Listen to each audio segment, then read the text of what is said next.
రాష్ట్రంలో మీరు ఉండడానికి వీలు లేదని చెప్పి జనగామ కలెక్టరేట్లో ప్రజా వ్యతిరేక విధానాలపై కలెక్టరేట్ బాధితుల రక్షణ కమిటీ నిరసన వ్యక్తం చేసింది. కమిటీ కన్వీనర్ మొహమ్మద్ సాదిక్ అలీ మాట్లాడుతూ సెల్లార్ పార్కింగ్ ఉచితంగా అనుమతించాలని, తొలగించిన దళిత బీసీ మహిళల టీ స్టాళ్లను పునరుద్ధరించాలని డిమాండ్ చేశారు. ఐకేపీ కేంద్రాల్లో ధాన్యం కొనుగోలు వేగవంతం చేయాలని, ఇసుక కొరతను తొలగించాలని కోరారు. జర్నలిస్టుల సమస్యలు, క్యాంటీన్ సదుపాయం పునరుద్ధరణతో పాటు రైతులు, ఉద్యోగుల సమస్యలపై వెంటనే చర్యలు తీసుకోవాలని డిమాండ్ చేస్తూ లేని పక్షంలో ఆందోళనలు ఉధృతం చేస్తామని హెచ్చరించారు.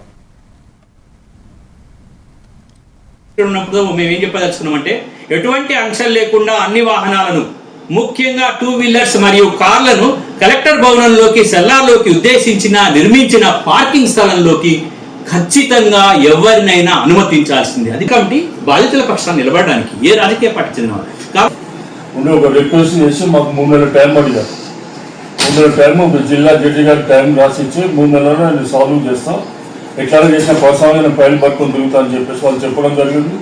దాంతో మేము వెనకాలిపోవడం అది 3 నెలలు. ఈయనేమో నాకు రావాల్సిన పైసలు అడిగితే ఆయన నా మీద దాడి చేస్తున్నాడు.